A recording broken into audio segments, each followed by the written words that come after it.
देख रहे हैं भारत 7 न्यूज़। मैं आपके साथ रिजवान सैफी। आज हम ऐसी शख्सियत के साथ बैठे हैं जो कि एक जीरो पायदान से लेकर एक बड़े पायदान तक, प्रधानी के पद तक पहुंचे हैं। हमारे साथ हैं रियाजुद्दीन अंसारी, मदरा घाट गाँव और गांव पड़ता है नूर मोहम्मद गोटिया। प्रधान जी, आपका चैनल में स्वागत है। ये बताइए प्रधान जी, जो आपने जीरो ग्राउंड से लेके इतनी ऊंचाइयां तक पहुंचे, कैसे पहुंचे और जनता ने क्या आपको पहुंचाया? जी नमस्कार। ग्राम पंचायत घाटगांव की तरफ से मैं तमाम ही देशवासियों व क्षेत्रवासियों को जन्माष्टमी, 15 अगस्त, स्वतंत्रता दिवस एवं जश्न ईद मिलादुन नबी की दिली मुबारकबाद देता हूँ। साथ ही भारत 7 चैनल को भी मैं अपनी तरफ से बहुत बड़ा शुक्रिया अदा करता हूँ, जो एक जिला स्तर से लेकर गांव स्तर तक अपने दर्शकों को बेहतर तरीके से मैनेज करते चले आए हैं और करते रहेंगे। इसके लिए मैं बहुत बहुत धन्यवाद करता हूँ। मैं बताना चाहता हूँ कि ग्राम पंचायत घाटगांव के अंदर आपने सवाल किया कि किस स्तर से लेकर और कहाँ तक आप पहुँचे, ऐसे कहाँ तक किस तरीके से आए। देखिए रिजवान भाई,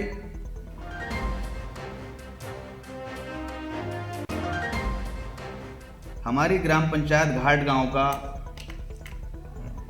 6 गांव की ग्राम पंचायत होने के बाद भी खास तौर से ग्राम पंचायत घाटगांव में नूर मोहम्मद, ग्राम रहमत नगर, ग्राम न्याज नगर, यहाँ के लोगों को ऐसा महसूस होता था कि हो सकता है शायद हमारे सिर्फ वोट हथियाने के लिए प्रत्याशी आते हैं और काम नाम की चीज़ को बालाए ताक रख दिया जाता था।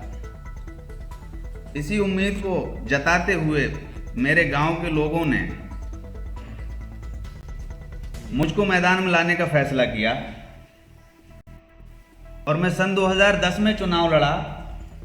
बहुत अच्छा प्यार मोहब्बत मुझे मिला, लोगों ने बढ़िया तरीके से मेहनत करके यहाँ तक पहुँचाया कि मेरा सेकंड प्रत्याशी के रूप में मुझे प्रत्याशी घोषित करा गया। कुछ ही वोटों से मैं हारा था।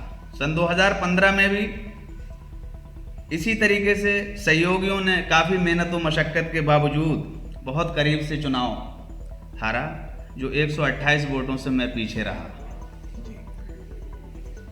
लेकिन इस बीच में चुनाव में 2 हार गया, लेकिन हिम्मत नहीं हारी, कोशिश जारी रही।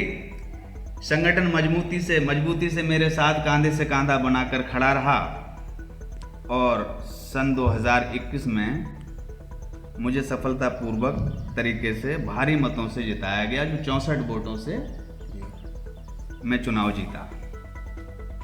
जो उम्मीदें मेरी ग्राम पंचायत में मेरे गांव के लोगों को थी, मैंने हर संभव उसमें दमखम के साथ पूरी कोशिशों के बावजूद वहाँ तक पहुँचाने का काम किया।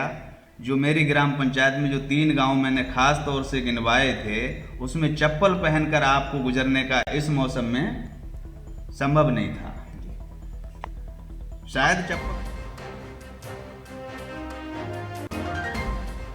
चप्पल ये पैंट भी ऊपर चढ़ाकर जाना पड़ता था। आज आप सबकी दुआओं से जो लोगों ने मुझे चुना, इतना जरूर है कि गांव की गली गली में इस समय सीसी रोड का निर्माण हुआ है और गांव को जो उम्मीदें थी, उन उम्मीदों पे हर संभव खरा उतरने का काम मैंने किया है। जाहिर सी बात है, गोटिया, रहमत नगर और न्याज नगर इस समय लगभग फाइनल हो चुकी है। लगभग एक गली गोटिया रहमत नगर में शेष बची है और ऐसे ही हमारी न्याज नगर के अंदर भी। बाकी टोटल गलियों में सीसी रोड व खरंजा निर्माण कार्य कर दिया गया है।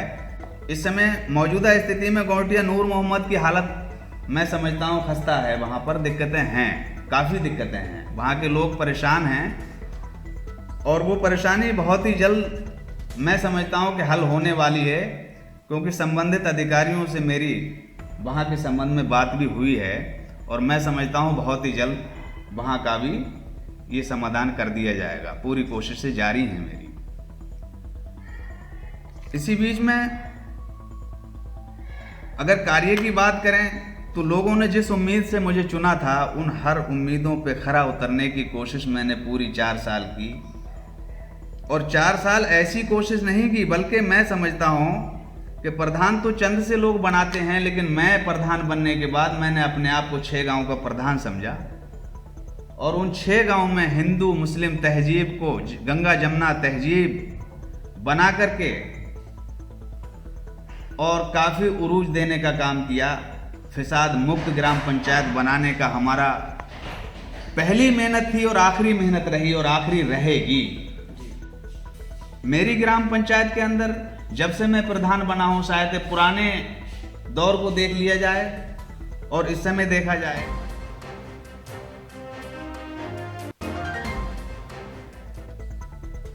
तो मैं समझता हूं दंगा मुक्त और यहां तक कि फिसाद मुक्त ग्राम पंचायत अगर कोई इलाके में है तो वो ग्राम पंचायत घाट गांव है। ये मैं नहीं कहता, मेरे गांव के लोग कहते हैं और हो सकता है इर्द गिर्द भी इस चीज के चर्चे हैं। ठीक है, तो मेरी पूरी कोशिश भी यही है।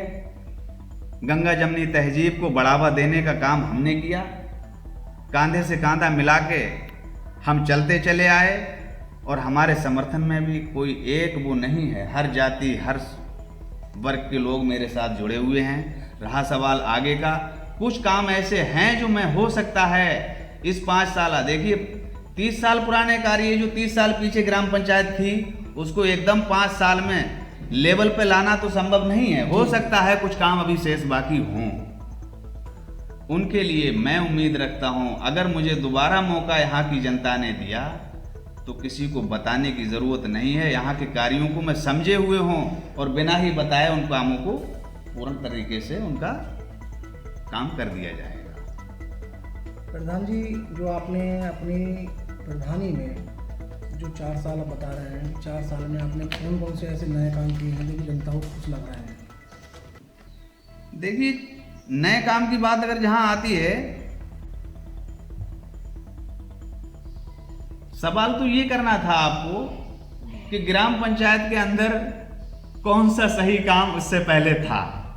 मैंने आपको खुलासा किया कि आप चप्पल पहन के इन गांवों के अंदर, मैं नहीं कह रहा हूं, आप गांव में घूम कर देखिए और गांव के लोगों से पता कीजिए, आपको पता मिल जाएगा कि बिना मतलब चप्पल पहन के आप गांव की गलियों में आप घूम नहीं सकते थे बारिश के मौसम में। और आज घूम के देख लीजिए, गांव की जनता बता देगी आपको, हमारी अच्छाइयों को गांव की जनता बताएगी। मैं तो समझता हूं हर आदमी अपनी सफाई अपनी जुबान से बड़ा अच्छी तरीके से बयान कर लेता है। अगर मेरी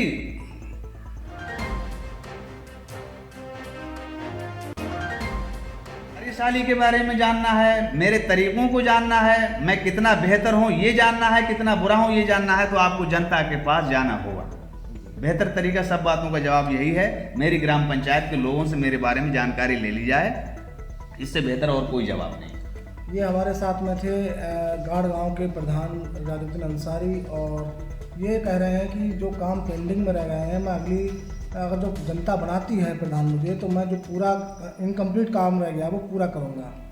देखना ये होगा कि प्रधान जी कितना खरे उतरते हैं और खरा उतरने के बाद जनता कितना प्रधान बनाती है या नहीं बनाती है। आप जुड़े रहिए भारत 7 के साथ। मैं रिजवान सैफी।